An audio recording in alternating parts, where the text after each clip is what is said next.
The tech tyrants were brought up to Capitol Hill yesterday and dressed down in front of the United States Senate for being exactly what they are, which is tyrants in the tech industry, social media folks and companies like Facebook, Twitter, and then the Google people who manage YouTube and Google were brought up there as well. So this story about Bobolinsky, this was an intentional segue. You know, the Bobolinsky story, it's Russian disinformation. The fact that a Biden business partner saying they did shady deals with China or were looking at one, that's Russian disinformation. That is why, allegedly, Twitter, which is a garbage site. People ask me, why are you still on Twitter? Because I promote Parler on Twitter. That's why. It's the only reason.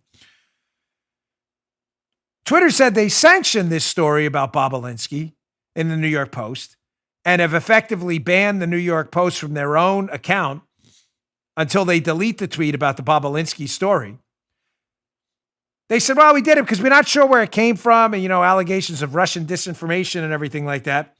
So Senator Ron Johnson from Wisconsin asked Jack Dorsey, who came in yesterday looking like he was out of biblical times or something with some beard thing. I mean, really, dude? So Dorsey, the CEO of Twitter, who pretty much hates conservatives, I mean, is evidenced by their business practices, was asked directly, do you have any evidence whatsoever that this Bobolinsky story that you guys censored on Twitter is Russian disinformation? So here's Dorsey, Joe, laying out a conclusive case. You will come away totally convinced they had their ducks in a row, that this was definitely Russian disinformation. Check this out.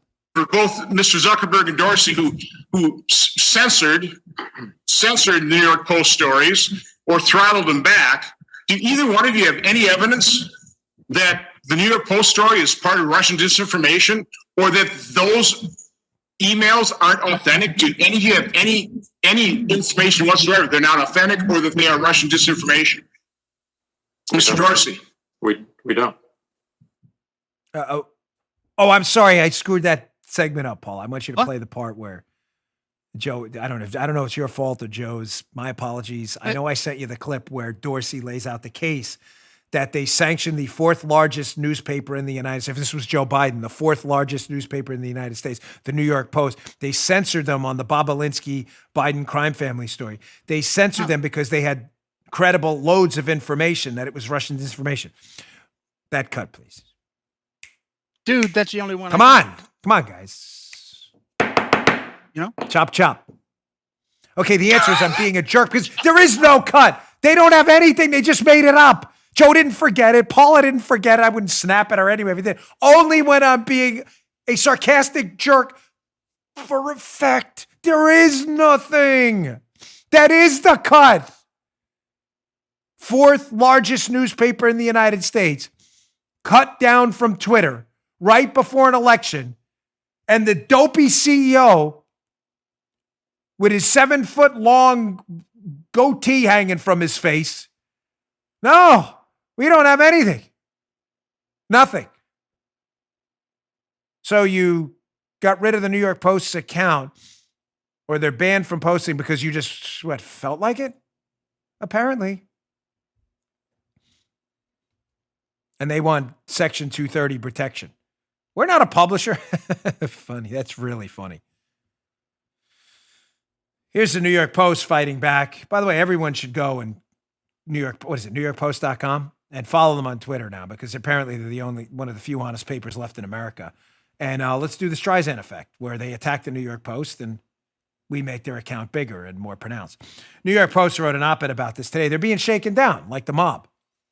Post editorial board. Twitter's running a blackmail operation. Cooperate or no traffic for you. So apparently Dorsey and the leftist sleazeballs at Twitter told the New York Post, you can delete the tweet about the Bobolinsky story and then you can have access to your account.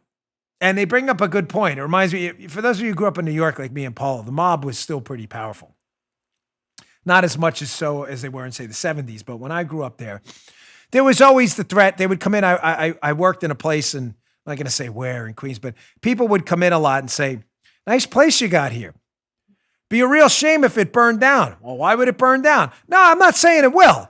I'm just saying, like, we have a sanitation contract that you're probably going to want to take. New York, you get private sanitation. If you have, like, say, a deli The privates that you don't rely on the New York City Sanitation Department. Private sanitation people come in and they put up a dumpster and they take care of it.